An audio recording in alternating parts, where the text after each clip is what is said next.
dipahami bahwa ikigai itu adalah suatu seni ya, menjalani hidup untuk lebih bahagia, menemukan diri sendiri, bekerja dan menjalani hidup sesuai dengan tujuannya.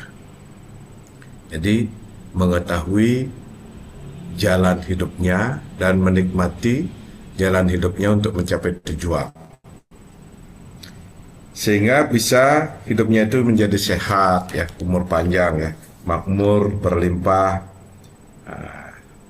kemudian bergembira, bisa bekerja, belajar, bergaul, dan juga tetap sehat dan awet muda. Itu kuncinya.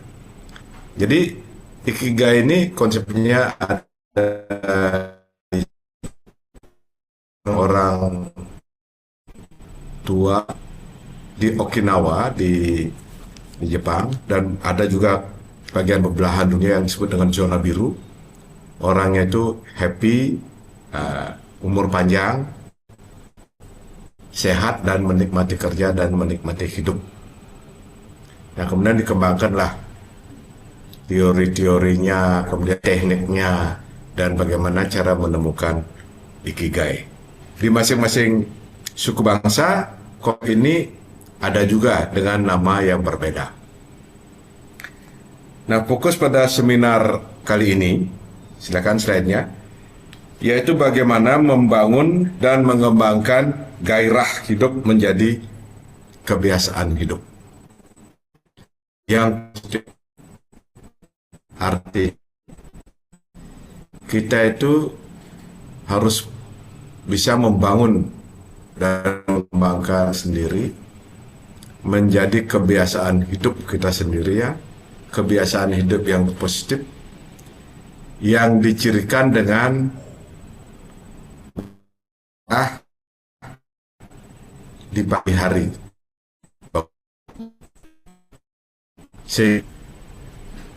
Stres ya, penyakit itu hilang, semangat hidup itu muncul, gairah hidup muncul, tenaga muncul, imunitas meningkat, kualitas hidup meningkat,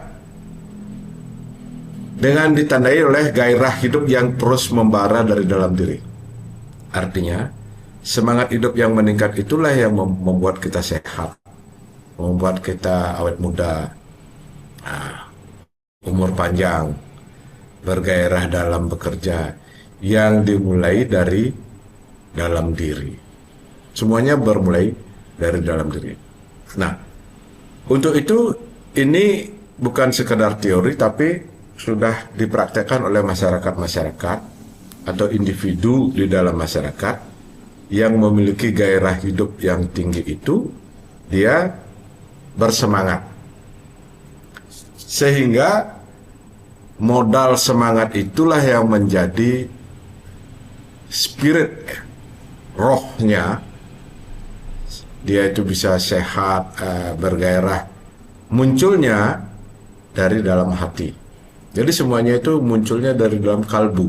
Jadi semangat itu bukan dari dalam pikiran, apalagi ya anggota tubuh yang lain, tapi kalbu atau dalam hati muncul semangat yang mengalir secara istilahnya diistilahkan, dia mengalir bersama darah. Jadi terus ke dalam tubuh semangat itu. Nggak ada macet ya. Energi daripada ikigai ini flow, terus mengalir semangatnya. Dari bangun tidur sampai tidur, bangun tidur lagi, dia terus masuk ke seluruh tubuh, tulang, asumsi. Jadi kalau sudah ikigai itu di dalam hati, semangat hidup itu ada di dalam hati, bukan ada di dalam pikiran, dia itu akan terus merasa kuat ya, istilahnya berenergi dalam setiap nafas masuk dan nafas keluar. Ada ikigai, ada semangatnya, walaupun dia sakit ya, dia itu memiliki semangat untuk sembuh, memiliki semangat untuk menyusun kembali rencana hidupnya. Dia sakit atau ada kecelakaan, dia ada sisi positif yang diambil dalam suatu masalah itu karena semangat dan gairah hidup. Dalam bahasa yang gampang, semangat dan gairah hidup ini disebut ikigai. Tapi kalau orang yang sudah tidak ada semangat, apalagi tidak ada gairah hidup, dia itu akan stres dan bergelut dalam benang kusut masalah yang dihadapinya. Terus itu artinya dia itu terakhir akan stres ya, stres, depresi, bahkan bisa sampai bunuh diri. Jadi lawan ini adalah ikigai, semangat dan gairah hidup yang ada di dalam hati, mengalir bersama darah, masuk ke seluruh tubuh, terus dia itu menyebabkan dia itu sehat, awet muda, rajin bekerja, tahan, konsisten terhadap cita-citanya, apa yang ingin dikerjakan. Itulah ikigai. Di dalam ikigai ini ditekankan lagi oleh Hector Gracia namanya. Ada 4 pilar ikigai. Yang pertama itu mencintai apa yang Anda kerjakan. Jadi apa yang Anda kerjakan itu Anda cintai. Kalau orang sudah cintai apa yang dia kerjakan, dia itu akan tidak pernah capek ya. Kalaupun capek atau lemas, dia cepat sekali sembuh, cepat sekali energinya. Dalam bahasa kekinian itu disebut dengan recharging. Jadi mengecas kembali jiwa-jiwanya yang drop, yang turun baterainya, semangatnya turun. Dia cinta terhadap apa yang dia kerjakan, dia itu bersemangat. Ini dasarnya. Tapi kalau orang tidak mencintai apa yang dia kerjakan, apalagi karena dipaksa begitu ya, karena urusan materi, karena masalah materi atau merasa tidak enak dan lain sebagainya, dia tidak mencintai apa yang dia kerjakan, dia mudah capek, dia mudah mengeluh, mudah berkeluh kesah, mudah menggerutu dan lain sebagainya, bahkan dia akan menjadi sakit. Kunci yang pertama dalam pilar ikigai itu adalah mencintai apa yang Anda kerjakan. Yang kedua, menguasai apa yang Anda kerjakan. Jadi artinya cinta terhadap kerja saja tidak cukup, tapi juga Anda harus memiliki kapabilitas penguasaan terhadap ilmu apa yang Anda kerjakan. Menguasai ilmu itu. Jadi kalau hanya cinta saja tapi tidak menguasai, ya capek juga ya. Misalnya cinta terhadap motor atau mobil misalnya, tapi tidak menguasai ilmu permesinnya atau ilmu mengenai, ya belum ya itu. Jadi kalau Anda cinta terhadap komputer, ilmu komputer, cinta terhadap pertanian, menguasai ilmu pertanian, cinta terhadap ilmu seni, menguasai ilmu seni, baru ini ada 2 tahap ikigai. Ini yang disebut dengan setelah Anda mencintai dan Anda menguasai, Anda mengetahui setengah daripada ikigai, karena ada 4 pilar. Baru dikuasai 2 itu baru setengah. Bagaimana cara menguasai apa yang Anda kerjakan? Ajar.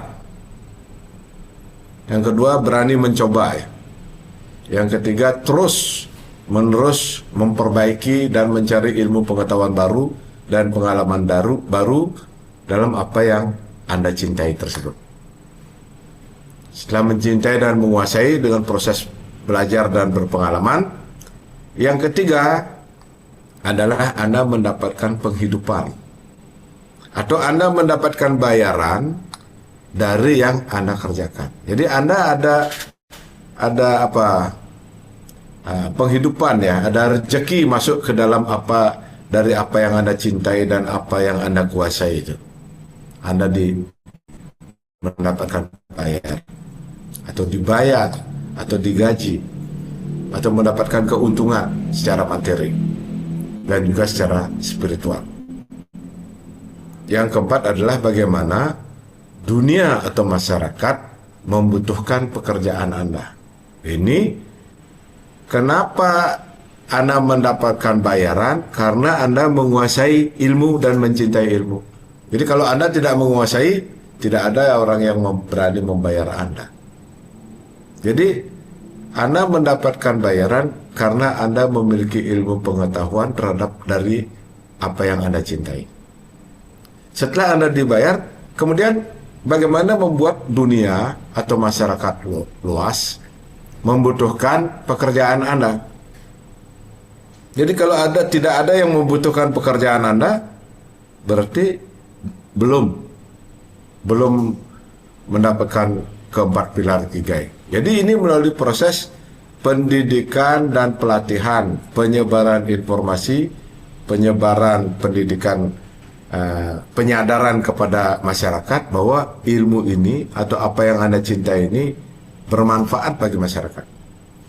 Karena apa yang Anda cintai itu bermanfaat, ada nilai positif, nilai tambah, ada manfaatnya bagi masyarakat, Anda dibutuhkan. Ini kalau ini yang namanya Ikigai penuh. Jadi ada 4, Anda cintai, Anda kuasai, Anda mendapatkan bayaran, dan masyarakat membutuhkan dari apa yang Anda cintai. Selanjutnya, mengapa Ikigai? Pertanyaan yang pertama, kenapa Anda menyukai pekerjaan Anda? Itu harus Anda jawab ya. Kalau Anda tidak bekerja, misalnya saya suka terhadap pekerjaan ini karena disuruh oleh bapak saya. Karena orang suka maka saya suka. Itu berarti belum ada jawaban dari dalam. Dari pertanyaan kenapa Anda menyukai itu adalah karena Anda tertarik. Anda memiliki ada khusus ya ketertarikan terhadap pekerjaan itu. Yang kedua, Anda memiliki. Yang ketiga, Anda memiliki bakat dan talenta. Kalau Anda baru tertarik saja mungkin tidak ada hobi, belum ada jawabannya. Anda tertarik karena ada hobi, ditunjang oleh Anda memiliki bakat dan hobi, tapi saya tidak bertalenta. Terus belajar dan talenta itu akan berkembang. Bakat itu awalnya mungkin bakatnya 20%, tapi setelah dikembangkan bisa 80% ya, bisa 90%. Jadi bakat itu kalau terus rajin dilatih, bakat itu akan berkembang. Ini rumusnya. Yang pertama, Anda tertarik, ada hobi, bakat tidak perlu banyak. Ada kepintaran sedikit, tapi kalau dikembangkan bisa menjadi banyak. Yang kedua, mengapa Anda menjadi ahli? Jadi, kenapa Anda bisa ahli di dalam pekerjaan itu? Karena Anda tekun. Bukan karena pintar ya. Orang ahli itu bukan pintar, tapi tekun adalah kunci. Karena ketekunan, Anda akan terus belajar, terus berlatih, terus menyempurnakan diri. Terus belajar, terus menyempurnakan diri, dan ada ketertarikan. Nah, di sini tertulis keterikatan. Ketertarikan. Anda tekun, Anda tertarik, terus belajar, berlatih, dan menyempurnakan diri. Jadi, tidak ada sesuatu yang sempurna, tapi harus terus diri kita itu kita sempurnakan oleh diri kita sendiri. Karena dia tekun, dia tertarik, dan terus belajar, terus berlatih, dia akan menjadi diri yang sempurna. Ini yang disebut dengan empowerment, penyempurnaan diri, pemberian energi pada dirinya sendiri menjadi lebih ahli lagi. Oke, ada lagi pertanyaan selanjutnya. Bagaimana kalau bakat atau hobi yang Anda lakukan tapi tidak dibayar, tidak mendapatkan hasil ya? Misalnya Anda memiliki suatu hobi. Contohnya hobinya bermain musik atau berenang atau main ski dan lain sebagainya. Tapi Anda tidak mendapatkan bayaran. Nah, tidak masalah. Karena Anda sudah menemukan ikigai. Setengah daripada ikigai itu sudah Anda temukan. Anda tinggal melanjutkan. Yang kedua, kalau kadang-kadang Anda dibayar, kadang-kadang tidak dibayar. Jadi pertanyaan di jawaban yang pertama itu, Anda dibayar, artinya bagus ya, Anda sudah temukan itu ikigai. Tapi kalau hanya kadang-kadang, berarti Anda baru menemukan setengah ikigai. Anda perlu fokus, lebih serius melihat peluang dan meningkatkan keahlian. Jadi perlu lebih fokus dan serius saja agar Anda bisa mendapatkan hasilnya. Nah, ini yang parah ya. Anda tidak mendapatkan uang atau bayaran sama sekali. Nah, ini kalau bahasa Balinya namanya gagayan memocol ya. Rugi. Jadi suka tapi rugi ya. Jadi ada orang bilang biar teko resel kesohor ya di sini nih. Artinya itu kurang bagus ya. Anda baru menemukan 1/4 ikigai. Baru sebatas hobi. Anda mungkin juga belum ahli ya. Karena Anda belum ahli, Anda belum dibayar. Sehingga keahlian Anda juga belum diakui, atau keahlian Anda tidak sesuai dengan zaman atau masanya. Bisa. Kalau misalnya keahlian saya ya belajar tentang katakanlah ilmu-ilmu kuno begitu, tidak sesuai dengan zamannya, atau belajar ilmu yang tidak dibutuhkan oleh pasar. Nah, ini perlu effort khusus ya untuk bisa mendapatkan hasil daripada apa yang kita sukai. Nah, bagaimana kalau mereka yang bingung tidak tahu apa ikigainya? Nah, untuk slide selanjutnya. Yang pertama adalah tidak masalah ya. Banyak sekali orang yang bingung. Bukan Anda saja ya. Jadi banyak teman-teman Anda mungkin lebih ya dari 70%, mungkin 60% orang tidak mengetahui ikigainya. Ini perlu diperkenalkan. Tapi tidak masalah, tidak perlu bingungnya ditambah bingung, ya, dijalani aja. Yang pertama, Anda tidak sendiri. Sangat banyak teman Anda yang bingung ini. Tidak usah bingung-bingung ya. Jadi, kalau Anda belum tahu ikigainya, santai dulu. Yang kedua, jangan terus santai ya. Yang kedua, renungkan apa yang Anda sukai, hanya Anda yang tahu. Jadi apa yang Anda suka itu hanya Anda yang tahu, atau hanya teman dekat, orang dekat, keluarga Anda yang dekat yang tahu apa yang Anda sukai, atau yang tahu apa bakat Anda dalam bidang apa. Jangan malu bertanya, tanyakan. Misalnya dalam negosiasi, ahli negosiasi, atau dalam membuat seni sesuatu benda, atau mengumpulkan benda-benda, atau memperbaiki benda-benda kecil, atau memperbaiki barang rusak, atau membuat puisi dan lain sebagainya ya, karya seni. Bisa ditanyakan. Tapi kuncinya Anda harus bisa merenung apa yang Anda suka itu adalah hanya Anda yang tahu. Tanyakan kalau tidak tahu pada orang dekat Anda. Yang keempat, fokus pada satu ikigai. Ya mungkin juga karena Anda banyak keinginan, banyak Anda sukai, sehingga bingung apa yang paling saya sukai. Yang paling Anda suka itu Anda bingung sendiri. Jadi ini yang disebut dengan konsepnya mata keranjang. Jadi banyak matanya ya. Cukup satu. Fokus pada satu ikigai. Fokus.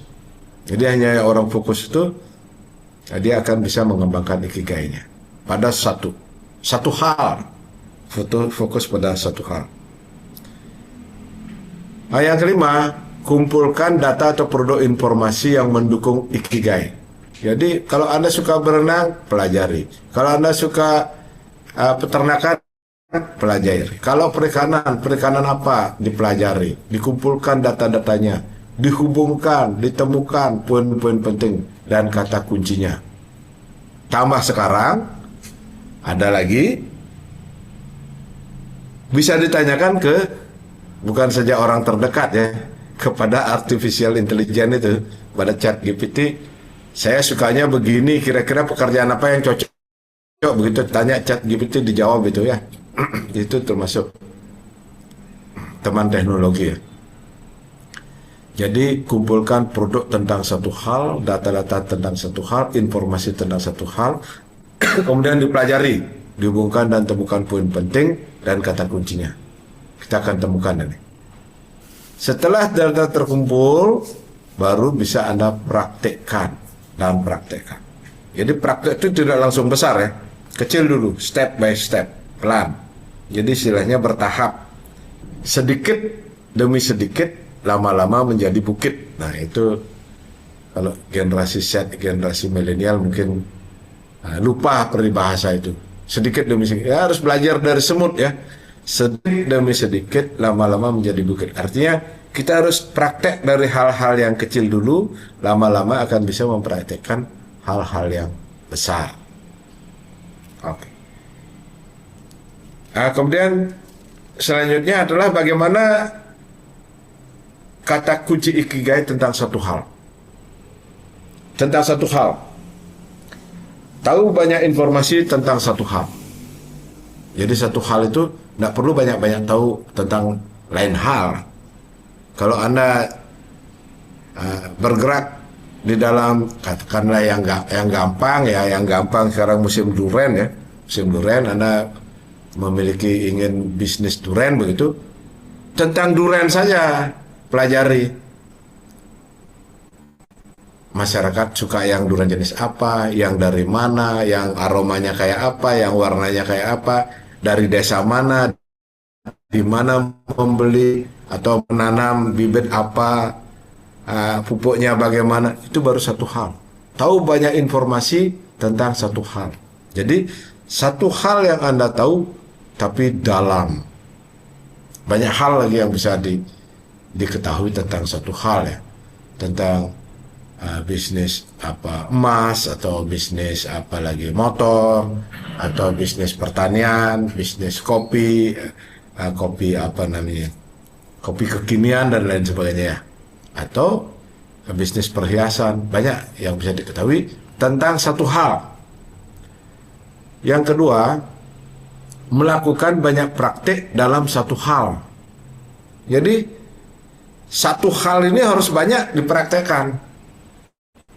Jadi jangan seperti orang bilang, pepatah ya, perumpamaan bilang, jangan seperti wartawan. Wartawan banyak dia mengetahui tapi sedikit-sedikit. Nah ini, itu tidak spesialis ya, general. Jadi kita itu spesialis. Ya, tidak perlu mengetahui banyak hal, tapi cukup satu hal, tapi dalam. Jadi bagus kalau Anda mengetahui satu hal tapi dalam, Anda akan spesialis. Orang-orang demikian yang diketahui, yang butuhkan ya. Misalnya memperbaiki komputer, atau memperbaiki handphone, atau memperbaiki chip di dalam komputer, atau bisa hanya dia mengetahui tentang AC saja, itu spesialis nanti. Bahkan itu yang diketahui ya, spesialis dinamo motor, spesialis AC mobil, spesialis kaki-kaki mobil dan lain sebagainya.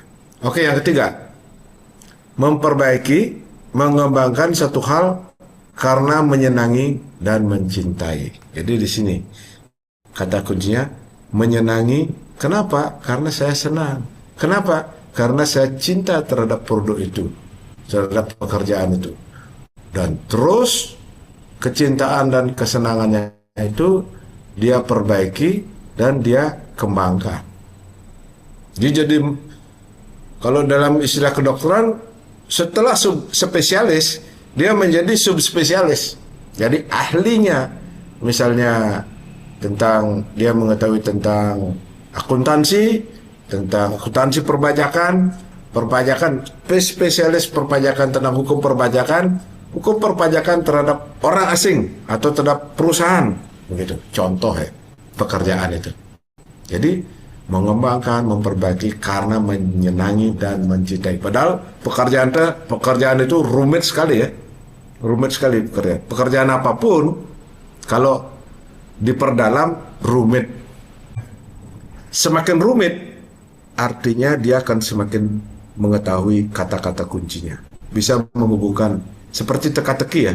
Pasal itu teka-tekinya itu dia katakan semakin rumit itu ada duitnya. Kalau rumit itu hanya orang yang pintar yang bisa menyelesaikan masalah-masalah rumit ya.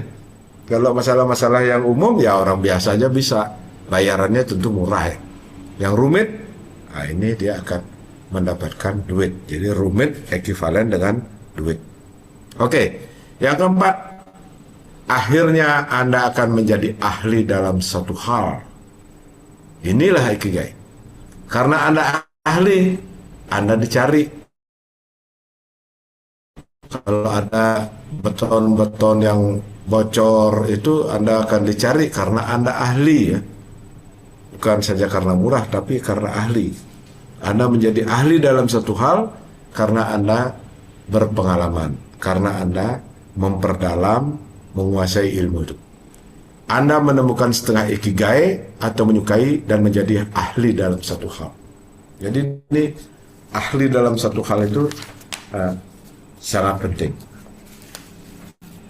Ya, saya harap ya dengan mengikuti seminar Zoom ini terbuka ya pengetahuan tentang ternyata ikigai itu bukan saja suka dan senang, tapi harus suka dan senangnya itu dari dalam hati dan mau bekerja lebih tekun, lebih gigih, lebih pintar, lebih bertalenta dan menjadi ahlinya dalam satu hal.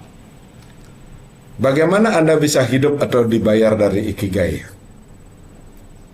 Nah, selainnya, yang pertama pola pikir mindset tentang keuangan atau uang ikigai. Jadi mindset orang yang menerapkan konsep ikigai itu, ikigai ini bukan saja umur panjang ya, umur panjang, sehat, bahagia dan berenergi. Berenergi itu artinya ya memiliki uang, bisa memutar asetnya dan lain sebagainya. Pola pikir mindset tentang uang. Yang pertama, keahlian adalah uang. Jadi kebodohan itu boros, itu lawannya.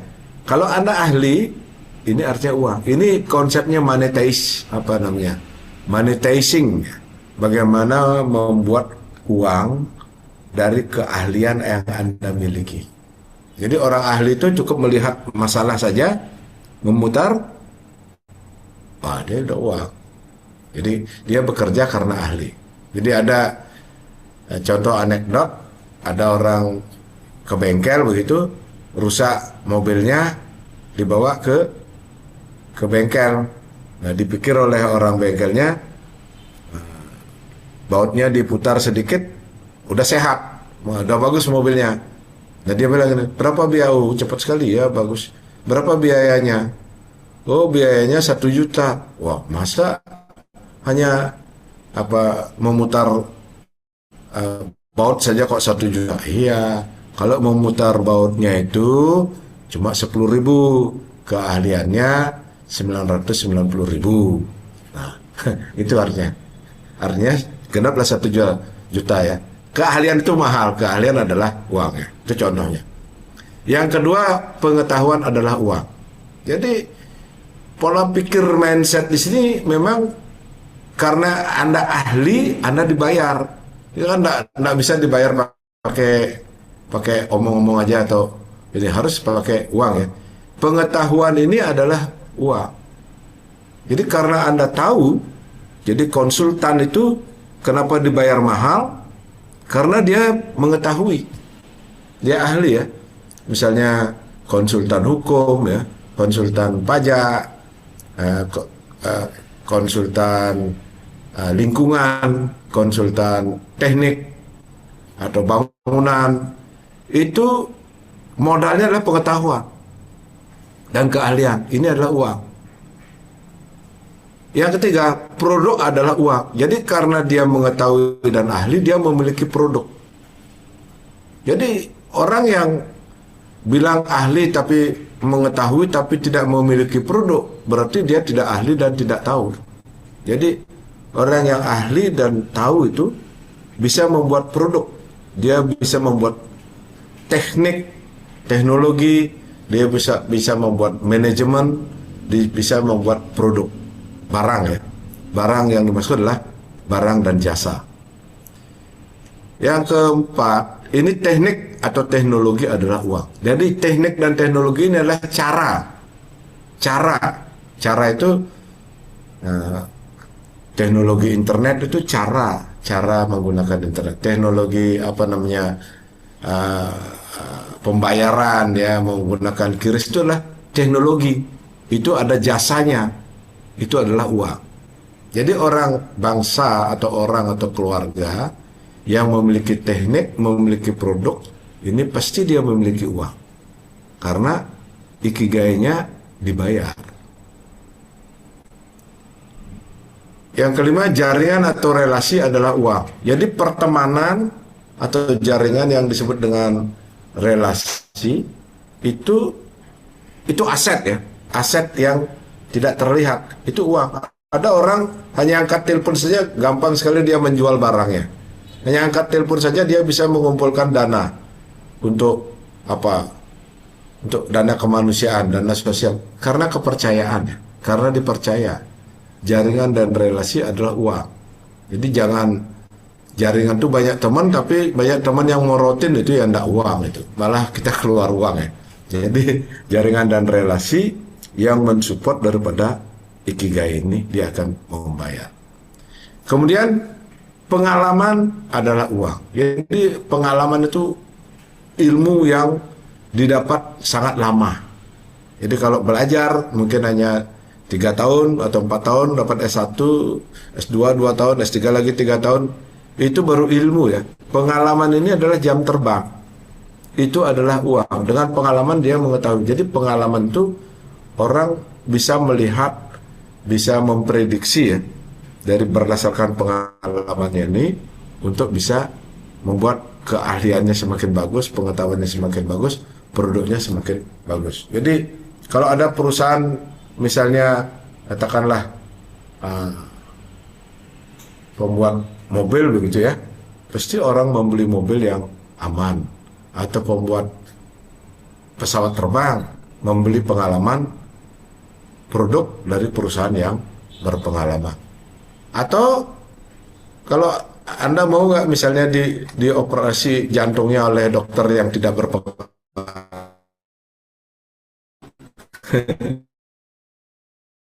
oleh dokter yang baru tamat gitu, belum berpengalaman, ngeri juga itu. Tapi kalau yang berpengalaman ya kita serahkan ya, berikan itu dipraktekkan pada tubuh kita. Ini yang saya sebut dengan teori making money dari uang. Jadi kalau orang Eropa, orang Barat lah, visi orang Barat itu berpikir, dia pasti bilang I'm making money. Jadi dia membuat uang. Artinya dia membuat uang dari ikigai. Karena dia memiliki ikigai, dia bisa membuat ini yang disebut dengan monetizing. Bagaimana mengubah. Tapi kalau orang kita looking for money, dia mencari uang. Di mana cari uang? Di jalan-jalan, di gang-gang. Jadi mencari uang itu sedikit dapatnya ya. Karena tidak memiliki ikigai, tidak memiliki keahlian, dia mencari uang ke sana kemari ya. Tapi kalau making money, apapun bisa dibuat menjadi uang. Teknologinya, produknya, dan lain sebagainya. Nah, selanjutnya, bagaimana Anda bisa hidup atau dibayar dari ikigai? Yang pertama, keahlian, pengetahuan, produk ya. Teknik atau jaringan, pengalaman Anda.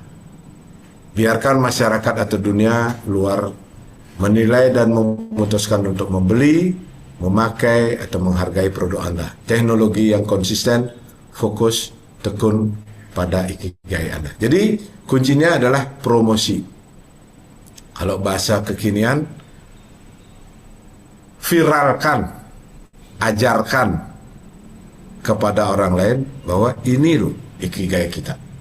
Ini yang bisa dibutuhkan oleh masyarakat, bisa memberikan nilai tambah kepada orang lain dengan promosi. Karena Anda tekun dan konsisten, Anda akan dipercaya, produk Anda dipercaya. Nah, selanjutnya, bagaimana Anda bisa hidup atau dibayar dari ikigai? Anda harus berani bekerja lebih. Jadi kalau orang yang mendapatkan ikigainya itu pasti dia berani bekerja lebih, tidak bekerja asal-asalan ya, atau malas atau bekerja sedikit ingin mendapatkan hasil yang banyak. Berani bekerja tidak dibayar, artinya siap menjadi relawan untuk memperdalam keilmuan atau mencari pengalaman. Siap bekerja lebih dan berani bekerja atau masuk ke dalam organisasi untuk tujuan memantapkan ikigai dan memperluas jaringan. Ini tujuannya itu ada. Luas jaringannya, keilmuannya meningkat, pengalamannya meningkat, berani bekerja lebih, Anda akan bisa hidup dari ikigai ini. Kemudian, yang kedua adalah Anda harus memiliki keahlian khusus ya. Jika Anda memiliki keahlian khusus dan dibutuhkan oleh orang lain, mereka pasti mencari Anda. Jadi, keahlian khusus ini yang penting. Kalau Anda belajar hukum, hukum apa? Hukum adat, hukum data, atau hukum pidana, atau hukum pemerintahan. Lebih khusus lagi, pidana apa? Kriminal apa misalnya ya, atau dalam bisnis juga demikian. Keahlian khusus dalam bisnis apa yang dibutuhkan oleh orang lain, pasti mereka akan mencari Anda. Itu pasti, karena Anda memiliki keahlian. Dengan ikigai penuh, Anda dibayar dan dunia atau masyarakat. Jadi ikigai penuh itu kunci. Anda harus menguasai 4 pilar ikigai itu, baru Anda bisa mendapatkan bayaran dan dunia membutuhkan Anda. Bagaimana akan membutuhkan mencari Anda? Yang pertama, perkenalkan pada dunia atau masyarakat tentang produk Anda dan siapa Anda. Jadi jangan diam saja ya.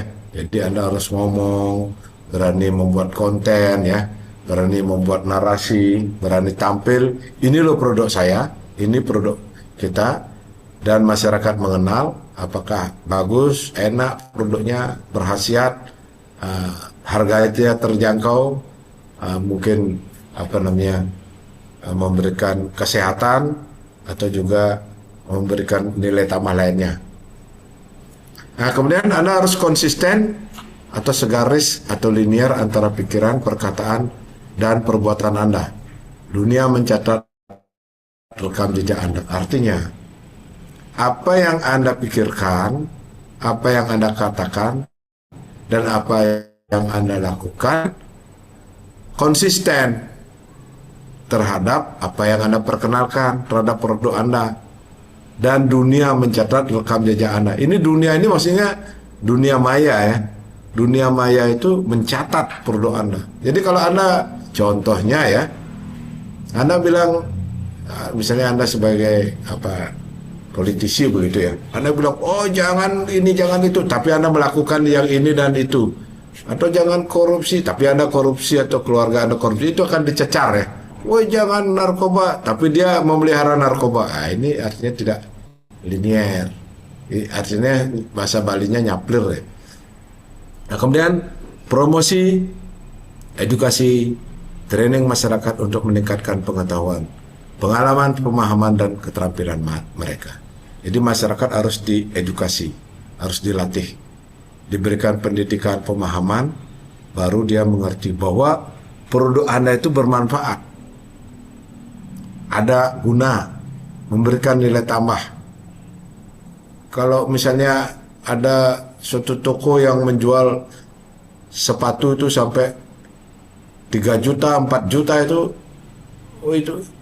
Kalau mereka nggak ngerti, pasti nggak akan beli. Tapi karena mereka mengerti, dia akan beli. Atau produk kecantik, harga yang 1 kali treatment misalnya 5 juta, 10 juta.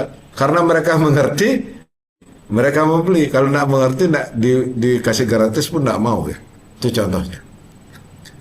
Perkenalkan azas manfaat atau kegunaan dari produk Anda. Manfaat itu dibutuhkan atau berguna bagi masyarakat. Jadi Anda memperkenalkan manfaat, kegunaan dari produk itu sehingga masyarakat membutuhkan. Masyarakat yang sakit pasti membutuhkan obat ya. Masyarakat yang ingin leisure atau ingin jalan-jalan pasti membutuhkan sarana untuk relaksasi atau jalan-jalan. Jadi suatu produk itu dibutuhkan karena ada manfaatnya, diketahui manfaatnya. Oke, selanjutnya Anda harus menemukan jawaban atau alasan mengapa. Jadi dalam bukunya yang disebut dengan Mengapa, ada satu buku ditulis tentang Simon Sinek, siapa namanya itu, dia menjawab, temukan alasan, why. Mengapa Anda melakukan? Kalau Anda belajar, mengapa Anda belajar? Kalau Anda berdagang, mengapa Anda berdagang? Jawab ini. Setelah Anda tahu jawabannya, Anda harus tahu mengapa Anda menyukainya. Kok suka terhadap pekerjaan itu? Nah, yang ketiga, alasan yang masuk akal sesuai dengan jawaban hati nurani yang mungkin Anda sendiri mengerti. Apakah orang lain tidak mengerti? Itu tidak masalah. Alasan itulah yang menjaga Anda bergairah dan termotivasi. Jadi kalau Anda suka dengan misalnya suatu jenis olahraga, hanya Anda yang tahu mengapa, hanya Anda yang tahu kenapa Anda suka, dan Anda menemukan jawaban yang alasan yang masuk akal. Atau Anda menyukai suatu produk, hanya Anda yang tahu. Tapi orang lain tidak mengetahui, itu tidak masalah. Orang lain tidak mengerti, saya suka dengan produk itu, tidak masalah. Ya. Sehingga penting kiranya kalau Anda mengetahui jawabannya itu akan menjadi motor ikigai. Jadi kenapa Anda suka dengan istri Anda, suami Anda, hanya Anda yang tahu. Biar orang lain bilang jelek, tapi Anda yang tahu itu mengapa, sehingga Anda termotivasi dan bergairah. Itu contohnya ya. Contoh yang gampang lah. Kemudian motivasi diri. Motivasi diri, yang pertama, Anda harus cita-cita atau visi, cita-cita yang besar. Jadi big dream. Nah, cita-cita kecil diwujudkan bertahap untuk menuju cita-cita yang besar. Jadi cita-cita besar itu, misalnya Anda ingin menjadi apa, misalnya ada yang memiliki usaha atau menyekolahkan anak, atau Anda ingin belajar lagi, pergi ke kampus lagi, atau Anda ingin mendirikan organisasi apa, itu cita-cita besar. Tapi dimulai dari cita-cita kecil, cita-cita yang bertahap. Ini disebut dengan kaizen dalam bahasa Jepang. Cita-cita kecil yang istilahnya dikembangkan menjadi cita-cita yang besar. Karena Anda memiliki will power atau motivasi dari dalam diri. Motivasi itu terus dipelihara dalam diri, jaringan, pertemanan, keluarga, dan organisasi. Nah, selanjutnya,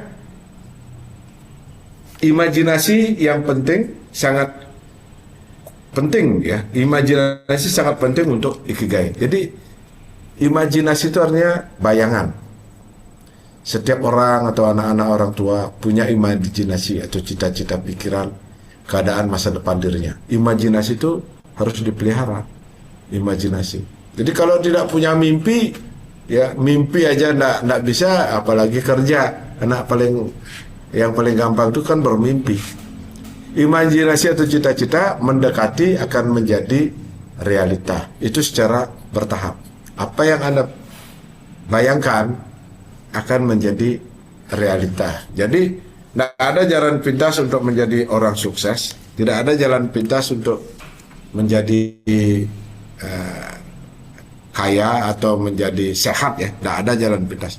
Atau memiliki otot yang kuat seperti binaragawan, tidak ada jalan pintas. Kecuali Anda harus bertahap berolahraga misalnya. Syarat ikigai itu yang pertama, Anda harus fokus terhadap mimpi yang Anda miliki. Jadi, kalau Anda sudah memiliki mimpi itu bagus, tapi fokus pada mimpi itu ya. Jangan sekarang mimpi ingin menyekolahkan anak, ingin misalnya jadi dokter, besoknya ingin jadi insinyur, besoknya lagi berpikir ingin jadi politisi, ingin lagi. Jadi kebanyakan mimpi Anda tidak fokus ya. Jadi mimpi itu, mimpi besar, fokus terhadap pewujudan daripada mimpi. Kemudian mimpi itu harus Anda yakini. Anda ceritakan, kejar, dan wujudkan mimpi Anda. Jadi yakin. Ini ilmu yakin sebenarnya. Dan Anda harus berani menceritakan. Jadi saya yakin tapi malu saya menceritakannya, artinya Anda tidak yakin ya. Bahkan usaha untuk mengejar itu pun tidak ada itu. Kemudian fokus dan buat keputusan untuk bertindak. Jadi karena fokus, Anda berani memutuskan untuk bertindak. Yang keempat, visi yang jelas membuat bersemangat kerja keras. Karena visi, karena mimpi itu, sehingga usaha dengan yang kontinu, dan bekerja dengan serius, ikigai ini bisa terwujud. Nah, salah satu kata mutiara daripada John Ruskin ya. John Ruskin saya dapatkan dari bukunya.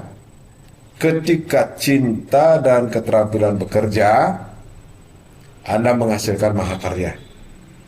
Jadi saat Anda mencintai suatu kerja dan Anda memiliki keahlian atau keterampilan, nah di sanalah muncul suatu mahakarya, suatu karya yang besar. Ini yang disebut dengan, kalau Anda memiliki ikigai karena cinta dan keahlian, karena Anda tekun dan fokus dan memiliki mimpi yang besar, semangat yang kuat, mahakarya akan berhasil. Mahakarya itu dapat berupa apa?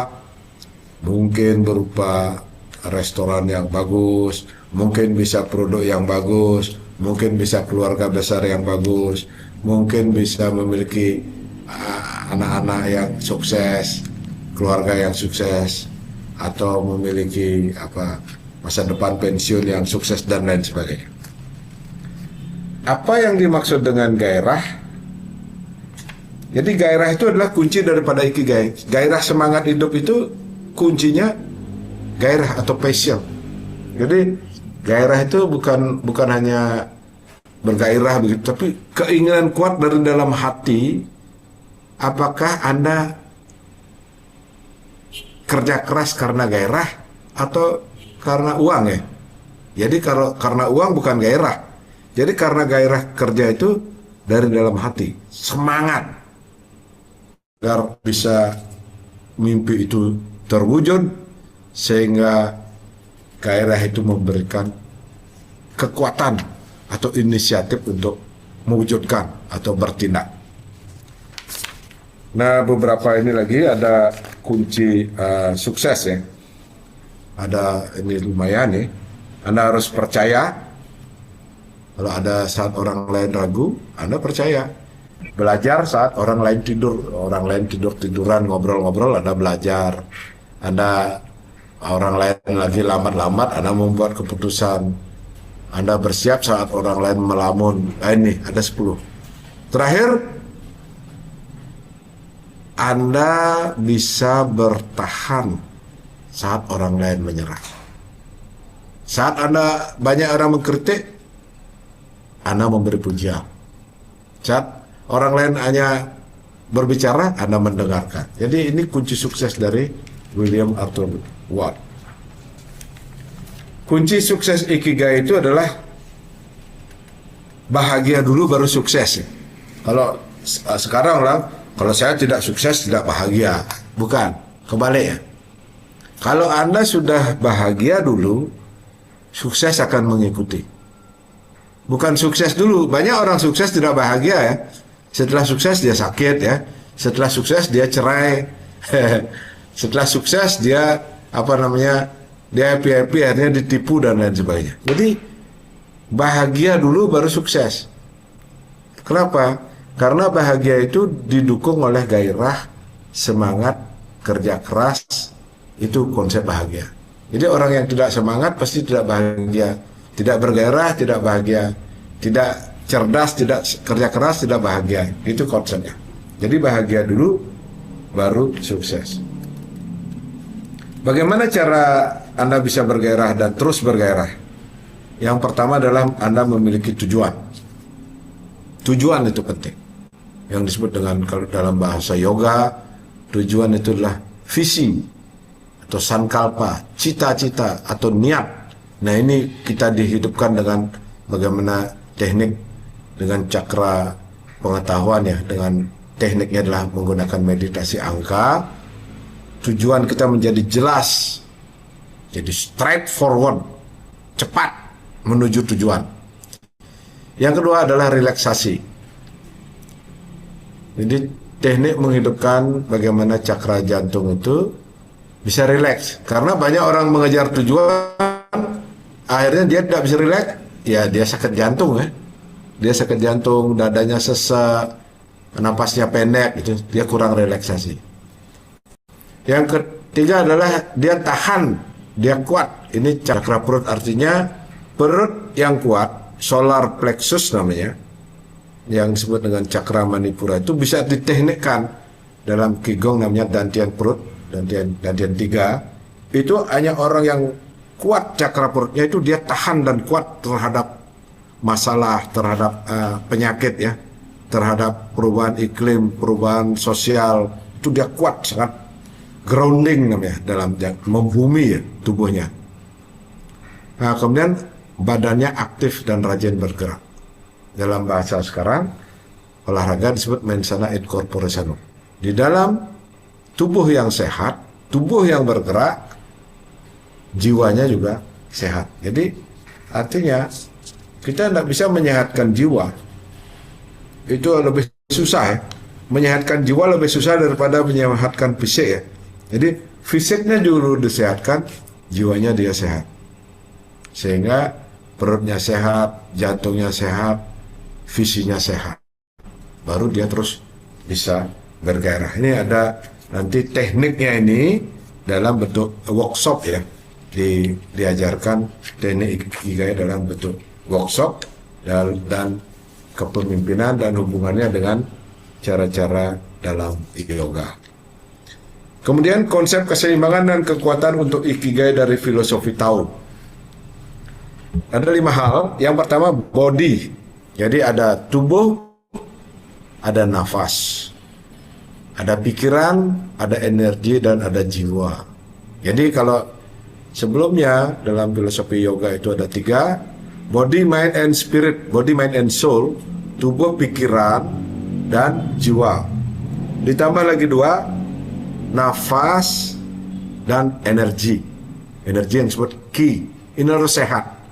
Tubuhnya sehat, nafas panjang dan dalam, pikirannya rileks dan fokus, energinya mengalir lancar. Antara energi masuk dan energi keluar, baru jiwanya sehat dan bahagia. Ini filosofi tadi. Nah, penutup, ikigai merupakan niat ya, atau cakra pengetahuan gabungan dengan semangat atau dalam cakra perut, hasrat, gairah dalam cakra jantung yang aktif, yang bekerja sinergis untuk mewujudkan tujuan hidup. Jadi ada 3 cakra yang berpengaruh terhadap ikigai itu. Cakra perut, cakra jantung, dan cakra niat ya, niat pikirannya, pengetahuannya, yang disebut dengan cakra ajna. Nah, kemudian ikigai bisa ditemukan dan dilatih. Ini bukan barang di awang-awang. Ini bisa dipraktekkan, bisa ditemukan. Kita bisa menemukan dan kita bisa melatih. Kita bisa kuatkan pengetahuan teknik nafas, teknik olahraga itu untuk bisa menguatkan dan mengembangkan. Jadi menemukan dan mengembangkan ikigai itu. Yang ketiga adalah temukan ikigai Anda dan jadilah ahli untuk meningkatkan kualitas hidup Anda. Jadi cukup ya, 1 jam ya, 15.05. Nah, waktunya untuk menjelaskan hal yang cukup rumit jadi gampang dalam 90 menit. Mudah-mudahan dipahami. Nanti kalau ada pertanyaan dipersilakan. Waktu saya kembalikan kepada moderator Kak Siro. Terima kasih.